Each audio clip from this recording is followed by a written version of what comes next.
कोई भी अड़चन अब हमको प्रयास नहीं करना उसको दूर करने का, ये जिम्मेवारी हमारे प्रभु की है। रुको जरा, मुझे इग्नोर मत करना। आज जो भी इस वीडियो को लाइक करेगा अगले 2 घंटे में एक खुशखबरी मिलेगी। यकीन ना हो तो करके देख लो और जाते जाते कमेंट में राधे राधे जरूर लिख देना। और प्रभु के ऊपर अगर आपने भरोसा दृढ़ कर लिया तो हर अड़चन बन जाएगी, भगवान की पूजा बन जाएगी। पर देखो, इस बात को लेकर के हमें अशुद्ध आचरण नहीं करना, तो नहीं बचाएंगे। हम तुम्हें बता रहे, अगर उनको चैलेंज करोगे ना कि सत्संग में सुना है कि आप बचाते हो, बचा लेना भला, तो नहीं बचाएंगे। बहुत करुणा में है, इनसे उल्टा मत खेलना, नहीं तो अगर ये उल्टा खेलने लगे तो तुम पहचान ही नहीं पाओगे। तुम्हारी सारी बुराइयों की जिम्मेवारी हरि ले लेंगे। शब्द पर ध्यान दीजिए। जाओ, ठीक है, जैसे आग में मल पड़े या चंदन या लोहा पड़े या लकड़ी, आग सबको अपना रूप दे देती है, ऐसे हर बुराई हरि में जाके परम सद्गुण बन जाती है।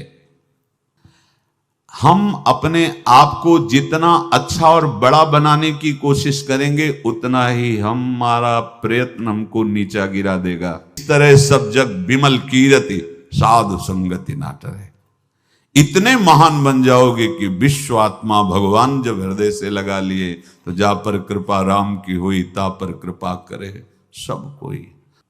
जन साधारण गृहस्थ की तरह जीवन व्यतीत करते थे।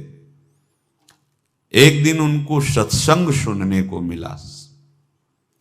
सत्संग में जब जैसे यही सब सार बातें, तो उनको लगा कि अभी तक तो हम अपने को पूर्ण मान रहे थे कि हमारे पास रुपया है, पत्नी है, पुत्र है, घर है, सब मौज मस्ती है, लेकिन ये सब छूट जाएगी मरने के बाद, फिर मेरे पास क्या रहेगा।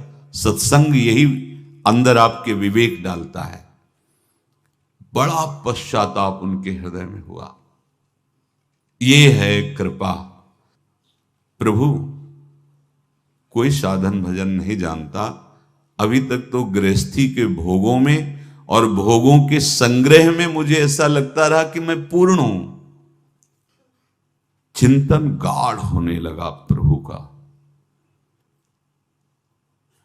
सत्संग जहां हुआ था वहां भगवान जगन्नाथ जी की चर्चा, जो प्रेम विभल हुए थे ब्रजलीला में, सुन करके, ब्रजलीला का भाव सुनकर श्री सुभद्रा जी, बलराम जी और लालजू, वो प्रेम विगलित रूप। एकांत में बैठ के बहुत रोना आया कि प्रभु बहुत दूर हो, ये उत्तर प्रांत की बात है और आप बहुत दूर हो, कैसे मुझे सामर्थ्य दो कि मैं इस ग्रह रूपी बेड़ियों को तोड़कर निकल पड़ूं, मोह रूपी हथकड़ियों को तोड़कर निकल पड़ूं।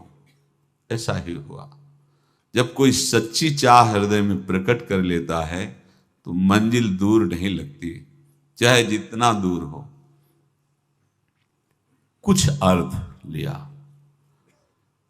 और अपने परिवार से प्रार्थना की, बच्चे सयाने थे, कि ये सब वैभव आप लोग देखो, अब मैं किसी योग्य नहीं रह गया। अब जब तक जगन्नाथ जी को भर नेत्र नहीं देख लूंगा तब तक अब जीने की आशा नहीं। तो घर वालों ने भी देख लिया था कि अगर ये सुखी रहे जगन्नाथ जी को देखकर तो ये हालत इनकी ऐसी देखी नहीं जाती, न खाना न पीना, कुछ अच्छा न लगना। सबने अनुमति दे दी, झोली में कुछ अर्थ रख दिया, बोले भाग पड़े। जैसे बहुत समय से बिछुड़ा हुआ कोई अपने प्राण प्रिय से मिलने के लिए, ना खाने की चिंता, ना पीने की चिंता, ना मार्ग की थकावट, बस नेत्रों में उत्साह भरा हुआ है। कब ऐसा होगा कि जगत के नाथ को मैं अपने भर नेत्र देखूं। जगन्नाथा स्वामी नयन पथगामी भोज, कैसे बस चिंतन में जगन्नाथ। जब कोई सतमार्ग में चलता है तो विघ्न पे विघ्न आना प्रारंभ हो जाते हैं। क्यों विघ्न? क्योंकि हमारे कुछ पूर्व पाप होते हैं जिनको भस्म होना अनिवार्य है। जैसे आप कल श्री गोपाल चरवाहे का चरित्र सुना कि 27 दिन क्यों इंतजार करवाया भगवान ने। विरहाग्नि में अनंत जन्मों के सब पाप भस्म हो गए, निर्मल शुद्ध बुद्ध परमात्मा स्वरूप हो गया। भारी थकावट शरीर में, नदियां पड़ती हैं, नाले पड़ते हैं, कष्ट सहते हुए। अब जब विशाल भागीरथी के तट पर तो तैरना आता नहीं था, संध्या का समय हो गया था। विचार किया कि रात भर यहां रुकना मेरे बस की बात नहीं, चैन नहीं हृदय, चैन नहीं होता हृदय में। जब वो लगन लगती है ना, लगन का काम ही होता है अगन, उसको कुछ सुहाई नहीं देता। जब हृदय में लगन लग जाती कुछ सुहाई नहीं देता। जिस पर हो तुम रीझते क्या देते यदुवीर, रोना शिशकना तड़पना आहों की जागीर, ये संपत्ति मिलती है।